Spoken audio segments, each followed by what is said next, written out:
We've come to the vortex to destroy the world.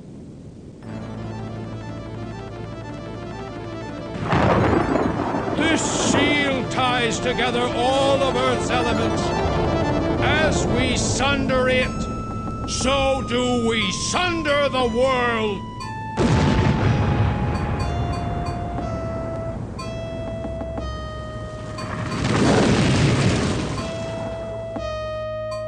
G'day, and welcome to my review for Deathgate, which is a Legend Entertainment game and one of many amazing games by this company, which was founded by Bob Bates and Mike Verdu, who came from Infocom, which, as many of you will know, is also one of the top adventure game companies that have ever existed. Now, Legend Entertainment was trying to focus on a slightly different area to most of the current adventure games of the time, and this is about 1990 to 1998. Their main focus, their mission statement, so to speak, was what they called interactive fiction, not adventure games.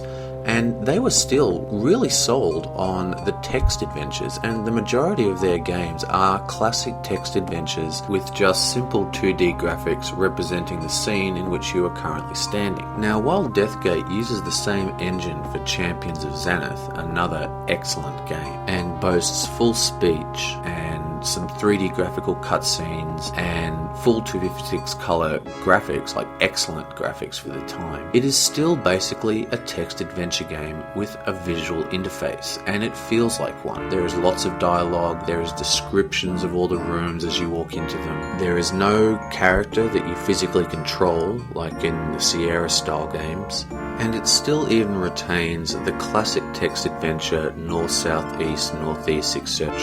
for moving about the game world. And all this is put together by legendary game designer Glenn Dahlgren. You may know him from the development of a small unknown game called the Unreal Engine, which he took over during Unreal 2 and took it from a curiosity that was simply a cash-in game getting in on the first-person shooter craze to an industry-leading standard engine that is now used in a variety of games, everything from Mortal Kombat all the way to MMOs. But for me, his greatest achievements are always going to be when he was working at Legend Entertainment, because these games that he was working on, and he worked on most of the good ones, are simply awesome games. And for some reason, Legend Entertainment is sort of lost in time. No one seems to remember these guys, which is a terrible shame, because their games are truly excellent. Almost all Legend games, in fitting with their interactive fiction concept, are based upon popular book series. And in this case, it's the Deathgate cycle by Margaret Weiss and Tracy Hickman. Yet don't expect it to be mimicking the books too closely. It's very loosely based. It has all the same characters and a lot of the same events, but if you've read the book, you're not really going to spoil any of the game mechanics, even if some of the major plot lines will already be familiar to you. There is a disc version of this game that came out at the same time, because CDs weren't exactly the most common thing back when this was released. Yet, if you are looking for this game, there is really no choice at all except to get the CD-ROM version, which, as well as having higher res graphics, it also has 3D cutscenes, if a bit primitive, and an amazing amount of audio for the conversational trees. And the voice acting is exceptionally good in this game, especially the character Lord Tsar, who is voiced by a man named Henry Stolzer. Go to Chalestra and bring back its seal piece. We're very close, Haplo. I can feel it. Unfortunately, Haplo, who is voiced by David DuBois, is unfortunately the worst of the lot, and it's really frustrating because he's the character that you actually play. Prince Edmund placed his faith in me to save his world. That's why he gave me the amulet.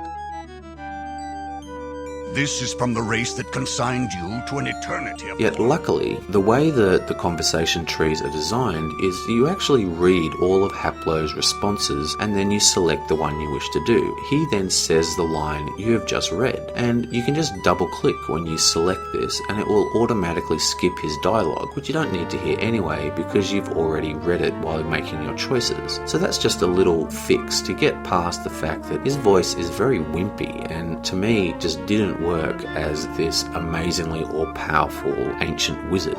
Still, the real joy about playing this game is it is just so well designed. Even now, with the game being so old, it is still very easy to play. The interface works beautifully, and in some ways it's actually better than the modern point-and-click interface we see in a lot of other games. The game is progressed through item puzzles mainly, but there are still a number of puzzle box puzzles, ranging from combination puzzles all the way to sound puzzles. The vast majority of the game is translated to you through conversational trees, and these are very important. You actually need to listen to them, and the game helps you along by removing options once you've already used one, so you can't just continually get lost in the tree. As you talk through it, the tree gets smaller and smaller. Of course, if you're one of those people that actually doesn't read them and just clicks through it, you're going to miss some clues and become blocked because you won't be able to go back and listen to that conversation again. Still, unlike most games, what this game really does have is a tremendous logic to it. You're not going to find any item puzzles that just don't make any sense. Everything is explained to you if you pay attention first, and even if you don't pay attention, you can work out almost all of it by paying attention to the game world.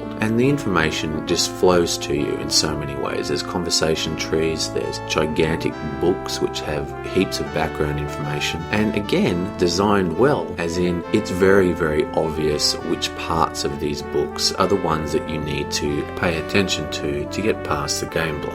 And part of its brilliant game design is that this game actually has its own hint system, which is a bit of ahead of its time, and it even allows you to completely solve for you some of the puzzle box puzzles. Now, some people complain that this makes the game too easy and drops the challenge, but I mean, with FAQs available on the net and everything, I mean, who are you really cheating? Only yourself. And if you enjoy playing the game and you just want to fly through it and get the story, I mean, that's not cheating. I mean, that's what the game's for. It's to tell an interesting story and to entertain you. So that option's there as well. In addition to the standard things that you're probably used to, there is a spellcasting system in this game that is quite interesting in its own right. It's a little reminiscent of the Quest for Glory games, where your spells are more like items or devices that you have, which allow you to manipulate the game world. And it is especially effective in this game because it really gives you the ability, as you collect these items or spells, to be able to open up choices that wouldn't make sense as item puzzles. So it gives the designers freedom to create more interesting events by allowing you to physically manipulate the environment. And they've worked really, really well, and I think you're going to be surprised and quite pleased with some of the spells that you get in this game and how you in fact use them. I can really find few faults with this game, and I really, really enjoy it, and I strongly recommend anyone who is interested in adventure games to give this one a go and to try and see past its unusual interface, which is actually very good once you get used to it. The only real complaints I have is Haplo's voice and its straight linearness of this game. But then again, all games from this era pretty much, except for a few startling exceptions, were linear, and that is a modern gaming technique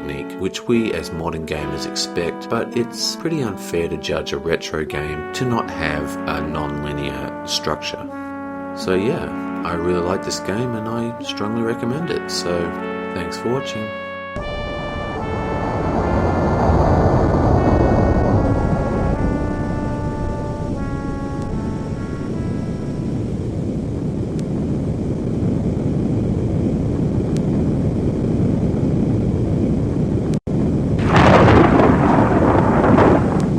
You've completed Deathgate.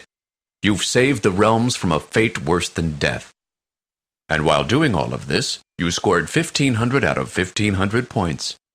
Congratulations.